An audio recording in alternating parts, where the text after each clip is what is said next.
Hello and welcome to the Gestalt IT Rundown for Wednesday, January the 11th. My name is Tom Hollingsworth, and if it's raining outside for you today, I've got some good news. It's National Step in a Puddle and Splash Your Friend Day. And joining me is the man that I would no one else in the world I'd rather splash with a puddle, Mr. Stephen Foskett. Stephen, welcome to the show. It's good to be here on National Milk Day, and I don't want to combine those 2 days because I don't want to splash my friend with milk. Exactly. That would probably lead to some very stinky things, unlike our news lineup, which is definitely ultra fresh, right out of the jug, ready to go. So we're going to jump right into some of the coverage. And Stephen, the first story is a storage story. So I'm sure you're very excited to hear that Western Digital is restarting talks with Kioxia about a potential merger between the brands.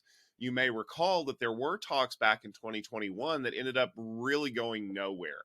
Western Digital is looking at some strategic alternatives, is the term that was used, thanks to the double whammy of a declining flash memory market and interest from noted activist, investor, and Tasmanian devil, Elliott Investment Management. Details of the proposal include these two providers being joined into one publicly traded company, but of course things are still in the very early stage, according to people who probably shouldn't be talking to the press, but are probably talking to them anyway. Western Digital and Kioxia already do have a partnership in a joint venture producing flash memory chips, but this would be kind of a much bigger deal. So, Stephen, is the merger finally going to happen, or are we destined to play the will they, won't they, Ross and Rachel game for the next 10 years? Well, I guess kind of like one of those sitcom situations where you're kind of like, will they, won't they? You really know that they will. I mean, that's the ultimate payoff here. And I think that's the ultimate payoff here. I mean, it doesn't make any sense for anybody but Western Digital to merge with Kioxia. But until they do, I think that we're going to have to wait and see, what the exact terms are. I think the most interesting angles about this, number one, are that the result would be a single entity that produces about a third of the world's NAND flash chips. So basically producing, kind of getting us to that oligarch situation that we're in with hard drives already, where, almost all of the world's hard drives are produced by Western Digital and Seagate, with, Toshiba producing a very small, as the small number three. We might end up with that same situation with NAND flash as well, as a result of this. And frankly, that's where mature markets go. And as I said, I mean, it doesn't make any sense that these two things, that these two companies wouldn't merge. I mean, I can't imagine anybody else swooping in and making this happen. And I think that this would kick off another round of consolidation that could stretch throughout the year. The most interesting angle on this, though, is that it's sort of a regulatory angle. In other words, would the market welcome a dominant NAND flash competitor? And also, would it welcome that dominant NAND flash competitor also being one of the dominant hard drive makers? And some of the whispers that I'm hearing are that this could force Western Digital to spin off its hard drive operations, which would be interesting. But of course, this would not be new for Western Digital. I mean, the company was founded as a CPU company and only got into hard drives and storage as an additional market, and then kind of moved into that. It's happened before. It could happen again. And maybe that would satisfy people. Another thought, though, is that this would essentially make an American company responsible for the majority of the world's flash. Would Japan appreciate that? Would South Korea? Would China? And they might all have some restrictions as well. Ultimately, they will. They'll figure out a way to make this happen, and it'll happen, and we'll tell you about it here on the Rundown. Tom, it's a new year, which means that it's time for AWS to change its default settings. Before you get upset, this is actually a good change. Amazon announced that S3 will now encrypt all new objects by default. This long-requested change ensures that all objects saved to the storage system will be encrypted without user intervention. The encryption method used, SSE S3, has been available for quite a while, but will require user intervention until now. Tom, I know it sounds like storage, but this is a security question. What do you think? I think it's about damn time. I mean, I've been saying this to Amazon for how many years now? The solution to all of your embarrassing S3 leaky bucket problems is to secure the stupid things. And Amazon made an announcement. The announcement was actually made at the very last of December, so naturally nobody saw it. but on the 5th of January, the setting was enabled by default. So by now, if you create a new S3 bucket in Amazon, in AWS, it will be encrypted by default with this method. I believe they're doing a rolling upgrade of all the rest of them. So by April, all of them will be done. But here's the thing. I get that Amazon's kind of washing their hands of the problem was, well, we provided encryption, you just didn't turn it on. Let me change the terms in there and see if it makes you feel any better. We put seatbelts in your car. If you didn't wear them, it's your fault. No, what you have to do is you have to make it so apparent to the users that they need to do this, that either you won't allow them to create an S3 bucket at all until they click the box that says encryption, which will reduce your revenues, or you just transparently click the box for them, which is what they're doing. And I think it's great because from a security perspective, it allows Amazon to say that even if someone does violate the bucket and is able to lift the data off, they're not going to be able to just easily use it. I mean, obviously, if an authorized user accesses the bucket, they'll decrypt the data and they'll be able to see everything. But if someone like accidentally leaves it open to the public and the public can get in, they won't be able to see what's there because the data will have an additional level of that. And I think that this is something that's super important because you can't trust people to do the right thing, either because they don't realize it's the right thing to do, or worse yet, especially in a world of cloud, things are moving so fast that one more checkbox to click is often something that gets forgotten. Even in the best of best practices, it's easy to overlook one little thing.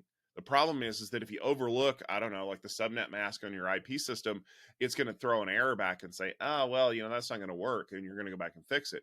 But if it's an optional checkbox that increases your security posture 100-fold, but you just forget to click it and it doesn't throw a warning whenever you agree to it, that's a different issue to have. So I applaud Amazon for stepping up and saying, hey, we're finally going to enable the thing we told you to turn on anyway. And I would expect that nobody's going to notice except for the hackers who are now going to kick the can down the road a little bit more because an easy way for them to get data just disappeared. All right, Stephen, you may recall that we covered a story on the rundown late last year that is finally official. Fungible has been acquired by Microsoft. Now, we talked about this in our previous story about how they're going to be integrating the DPUs into Microsoft Azure. The Fungible team is officially reporting to the data center infrastructure team. However, there was a curious note in the very short story from Microsoft. They're going to be working on multiple DPU solutions. Stephen, given the phrasing of that statement and the fact that a number of DPU manufacturers in the industry are not happy about Microsoft buying Fungible, do you think that Microsoft is going to continue to keep this as an internal only offering? Or do you think maybe they might offer Fungible assets commercially once again? Well, that's an interesting idea, but I don't think so. Um, I think everybody should just calm down. No, I think that this is an acquisition signals Microsoft wanting to have a great competitor for AWS Nitro. Fungible was good technology. It's a good team. Having it as part of Azure, I think, is about checking the boxes and making sure that they have a great competitive offering. Yeah, I know that there's some concerns out there about maybe Microsoft might enter the hardware market. I just don't see it. I think that Microsoft will probably be focused on producing the best Azure they can have. To me, the big aspects of this story, number one, are that the DPU market has now matured to the extent that, frankly, most of the DPU companies have been absorbed into server platform vendors like Intel, AMD, and NVIDIA, or into hyperscalers, which is where the whole concept came from, like Amazon and Microsoft. And I think that this is really a sign that a DPU is, well, I don't want to say a feature, not a product. It's part of the platform, not something you add to the platform. In other words, I can see definitely there's tremendous value, and we're going to talk about that with Intel's Sapphire Rapids launch. There's tremendous value in accelerators. DPUs provide a lot of accelerator capability, and that's why, as I mentioned, Intel, AMD, and NVIDIA have been really kind of doubling down on bringing DPUs to market. Same thing is true in the cloud. And I think that that's really what we're seeing here. I think that we're seeing that a true, moving the development to really focus on the cloud stack is a good move overall for cloud customers. It's a good move for Microsoft as it was for Amazon. And frankly, it signals that maybe a DPU company was not such a great idea after all. And to me, that's really the takeaway here. DPUs are part of a platform, not a product. Tom, you want to know what it looks like when a government agency is finally tired of stalling and inaction? Well, I think everybody would. But we actually have it here. Ladies and gentlemen, the FAA, Airline Oversight Agency, has announced a sweeping order that sets 2024 as the deadline for aircraft operators to either install new altimeters or shield existing ones to eliminate the supposed threat from C-band 5G radios. The new rules come amidst a flurry of back and forth arguing from providers like AT&T and Airlines. The providers had slowed the rollout of C-band tech near airports as a show of good faith to allow them to fix their altimeters and to get 5G to market. But the lobbyists for the airlines wanted to make the ban permanent. The FAA eventually thought differently, which is probably the right move. Approximately 8,000 aircraft will need to be adjusted, with about 200 of those requiring a full replacement of activity. Tom, do you think the FAA did the right thing here? I think the FAA did the only thing they could do, which, as I was talking about in the pre-show discussion, if you're a parent and your kids are bickering with each other, eventually you just step in and go, "I'm the parent, I'm in charge, go to your rooms." And that's effectively what the FAA did here.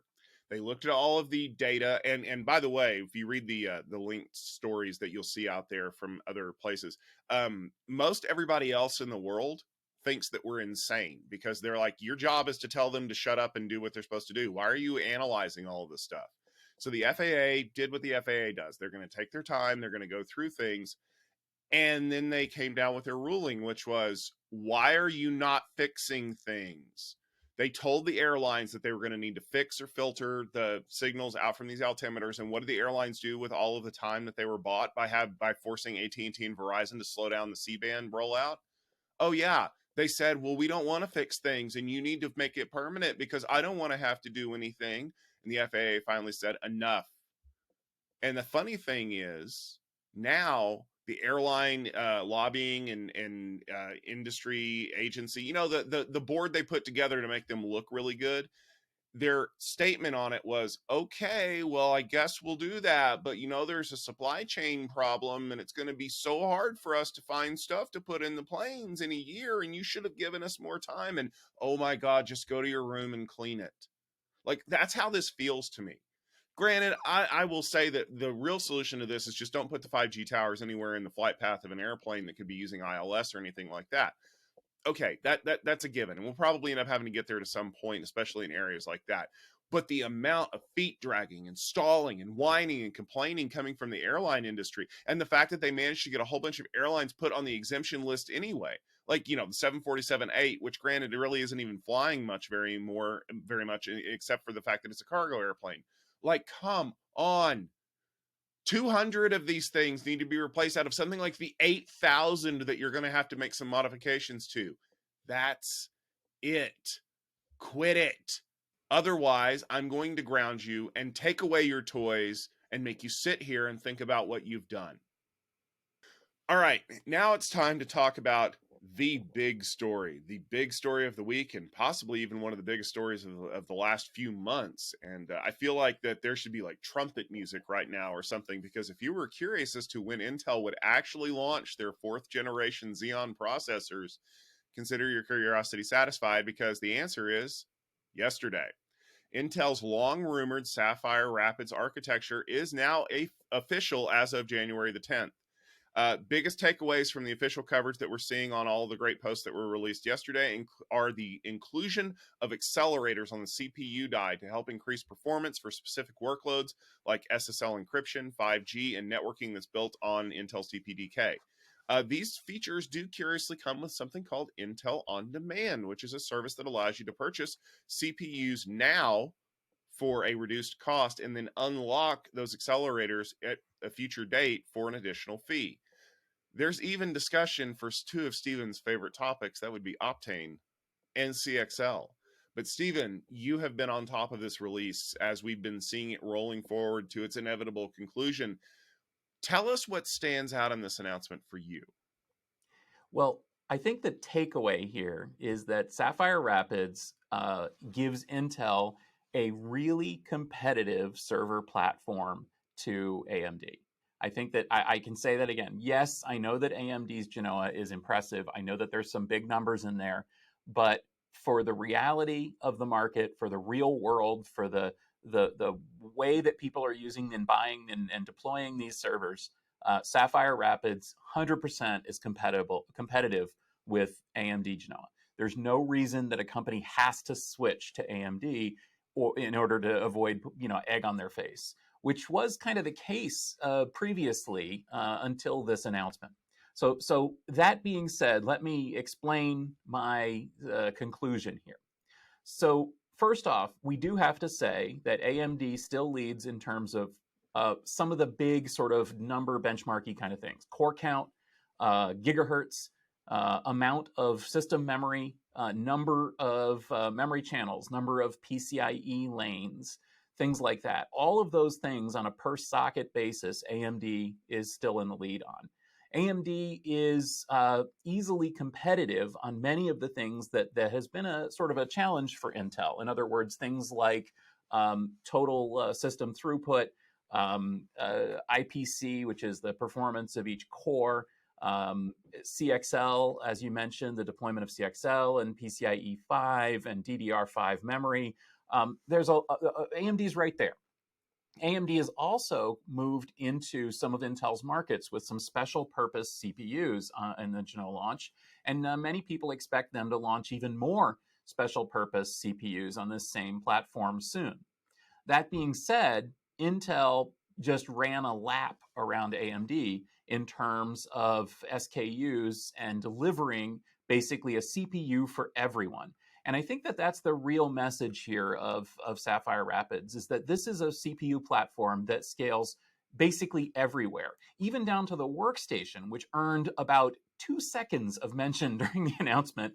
But yeah, there are Xeon Sapphire Rapids workstation CPUs all the way up through the data center, the cloud, embedded, IoT, networking, all the way into HPC.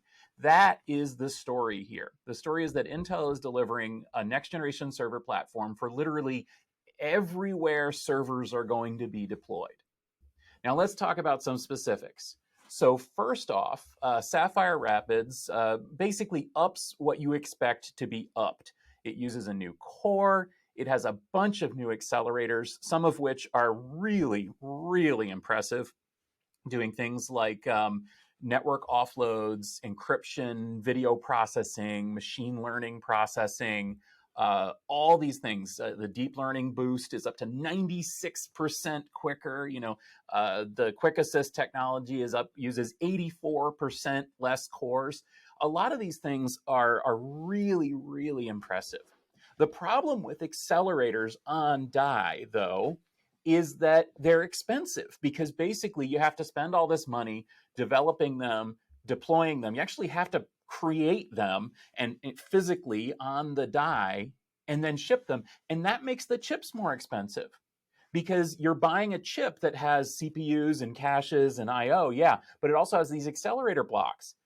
And customers may or may not want to use those, because remember, these systems are not, this is not a general purpose platform. This is an everything platform for every purpose.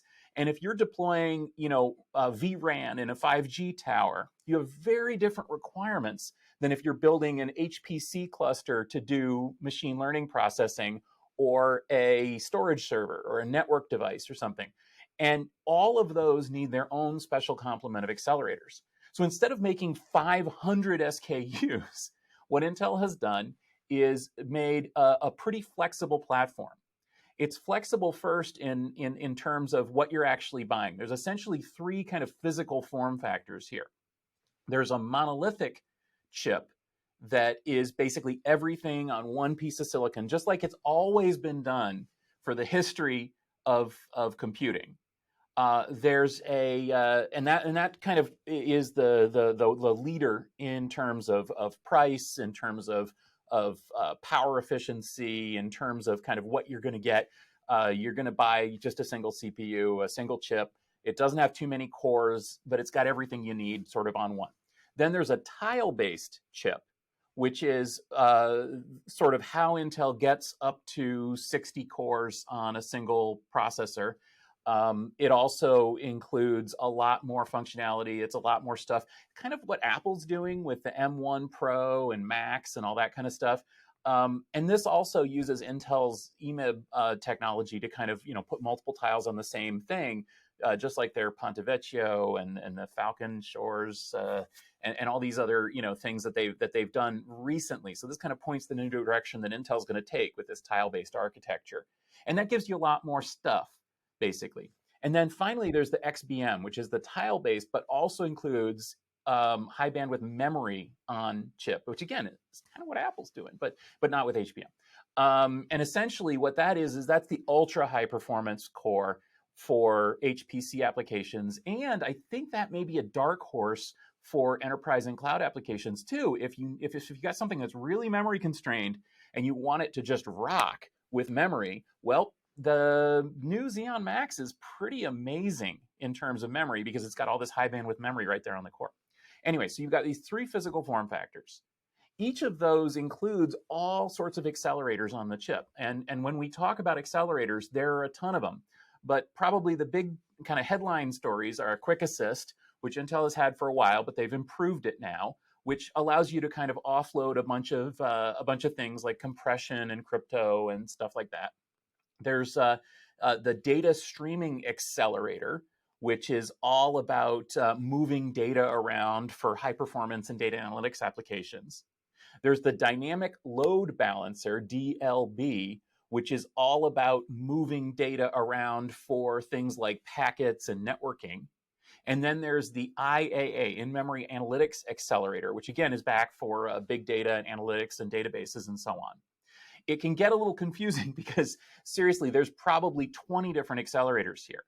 And as we said, most of these accelerators are on most of the chips, but most of them are turned off. And that's what Tom was talking about here a second ago. Intel's going to have this on-demand thing, which means that you can basically turn on, you can activate a feature that is physically present on your CPU. And I know you're thinking, oh, that's like BMW with their heated seats that you got to pay for. And that's not really what Intel's going for here. I think what this is all about is allowing Intel to not have to produce an infinite number of SKUs. They can produce a chip that then can be licensed, maybe even before the customer buys it. Maybe the customer never even sees this on-demand activity. Maybe they just buy a server with these four things turned on, and it gets shipped to them, and it is literally the same chip as if they had gotten it without those things turned on. But it's not like it's dynamic. It's just we're making one thing, and we can use it in multiple applications. And frankly, I think that's smart. Because again, Intel's goal here is to serve every market from the smallest to the largest with a reasonable number of chips. What do you think about that story, Tom? So I think it's a really fascinating way that someone who looks at the chip market and realizes that they need to have better intelligence on how to package these things would go about doing it. And let's be fair, we're Pat Gelsinger fanboys. We've said that a number of times. But I think this is actually this is an engineering solution to a product problem, and I love it. So think about it like this: you've got a chip that has these accelerators turned on, and there's a mix of accelerators, right? So something like 50 SKUs that Intel has right now, which is awesome, instead of like 500 of them, because every one of those little accelerator combinations could cause a different SKU to be produced. And let's be clear, there are some chips you can buy that just don't have these accelerators, period. They're just missing from the die. And then there are some who have them, but you don't necessarily have to turn them on. So where would that come in valuable? So let's say you're doing a deployment of some new application or something like that, and you're like, okay, I know I need SSL, and I know I need this other thing, but I'm not sure if I want to use DPDK or not. Like, I've got these ideas, but man, I have to make this decision right now. Like, if I buy the chip that doesn't have the DPDK acceleration in it, I can't use it. Intel said, hey, don't worry about it. Use Intel on demand, and you can enable it later. So brilliant. I don't have to, if I have a choice between two different chips, I can totally pick the better one. But here's the value. Once you turn that on, I know that you're using it. You're licensed to use it, which means I can track the revenue that that given accelerator provides to the system. And we've seen this with licensing schemes a lot. Even if you make the license practically like free, like as little as possible, what you're really doing is tracking the usage and you're collecting data. So 75% of the people who use these two accelerators also use this other one. So when someone in that line of business tries to go and buy a chip, my recommendation is no, no, no, don't buy that one, buy this one, because the odds are good you're going to want to use that. And in these situations, these two accelerators are never really used together. So we're going to reduce that skew out of our lineup. This allows them to really position product for the market that's buying it. So, like you said, Intel wants to be the everything CPU company, but they don't want to be the everything in the catalog CPU manufacturer. We don't want to have 1,000 SKUs for every possible combination of accelerators you could ever need.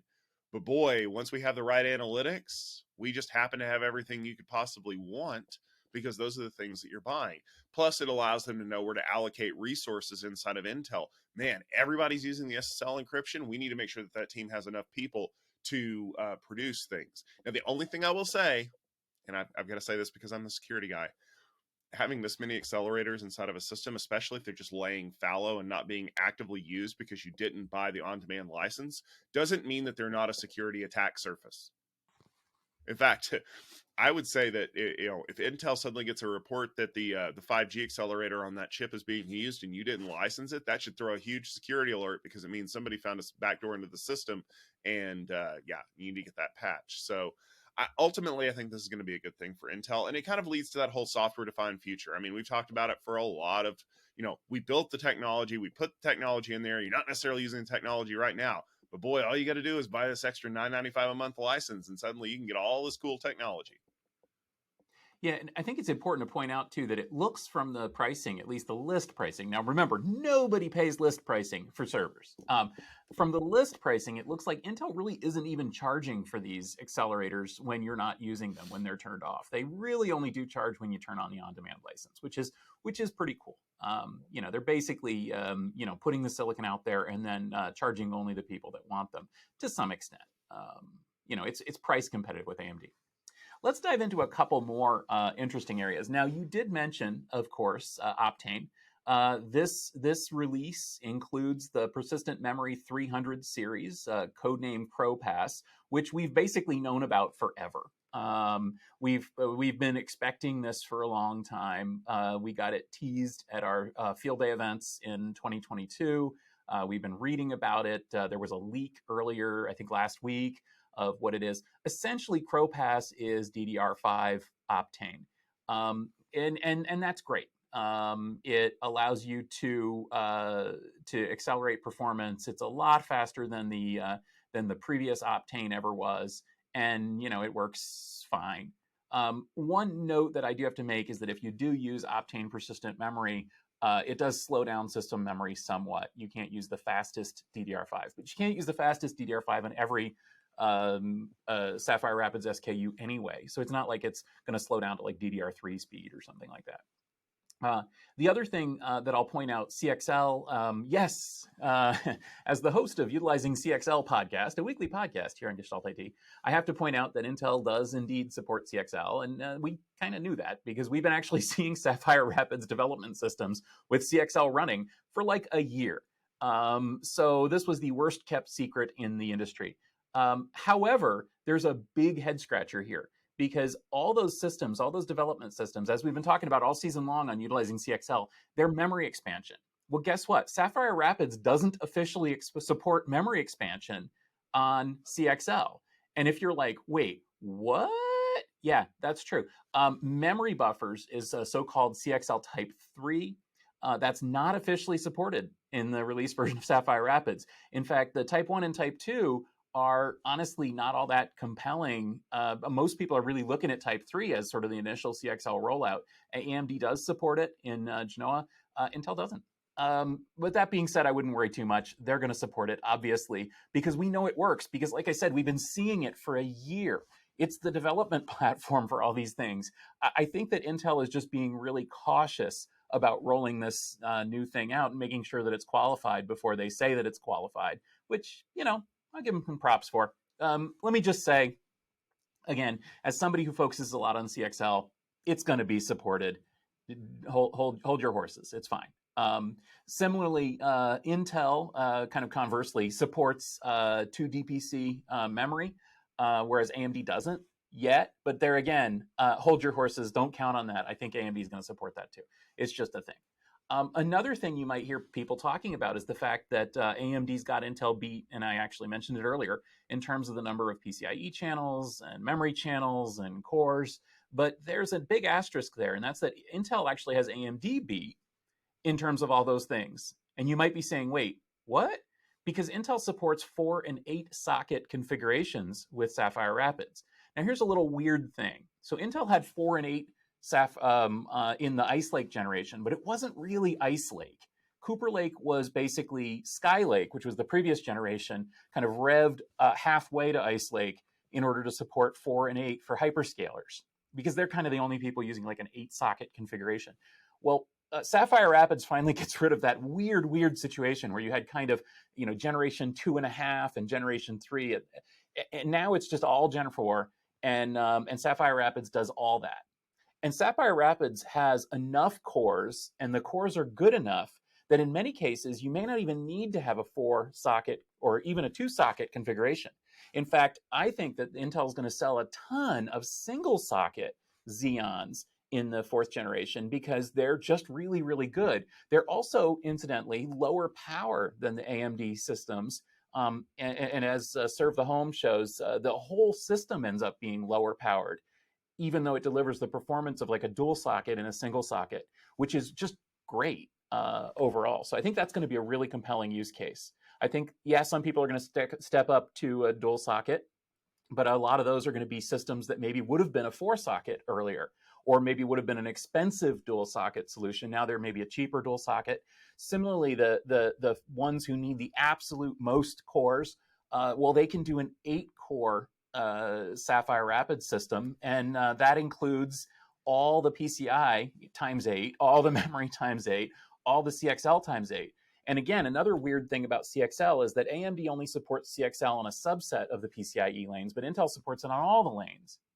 Intel so far only allows you to have 4 memory or expansion modules over CXL, but again, I think that that's going to be increased in the future. And essentially, back to what I started with here, Sapphire Rapids is the everything platform because it goes all the way from single socket workstation and single socket, embedded IoT device, all the way up to 8-socket monster memory, monster device with accelerators and CXL and Optane memory and all this kind of stuff.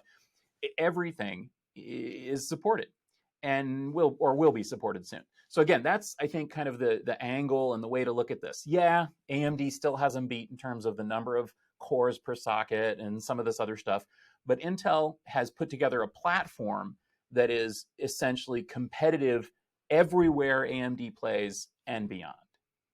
Speaking of things that are coming up in 2023, we had a couple of interesting events that we want to make sure you're aware of. The first one, of course, is near and dear to my heart. It's a Networking Field Day.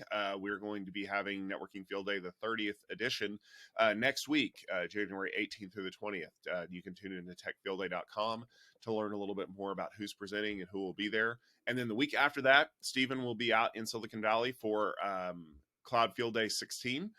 We'll have great presentations from great companies there as well. That will be happening January 25th and 26th. And then, of course, Stephen, there's one big thing that we're excited to announce, and I'm going to let you take that one. Yep. We are doing the first ever Edge Field Day in February, which is going to be a very, very cool event. We've got a bunch of companies in the edge compute space. And also, I'm happy to announce that we're going to be doing a CXL themed Tech Field Day event in March. So please do keep an eye out there. Check out the CXL, utilizing CXL podcast, and keep an eye on Tech Field Day and Gestalt IT for more announcements about Edge and CXL. Absolutely. And make sure that you stay tuned to the rundown. We will be here every Wednesday at 12:30 Eastern Time to bring you more great news about all of the great things happening in tech and maybe sometimes some of the not so great things. But we like to try to keep it positive as much as we can around here. If you have a story that you'd like us to cover, please make sure you tweet at GestaltIT, use the hashtag rundown. You can also follow us in your favorite podcast application of choice if you prefer to get your news in the audio variety. But we'll be back next week with more great stuff. So until then, thanks for tuning in. Take care, and we will see you soon.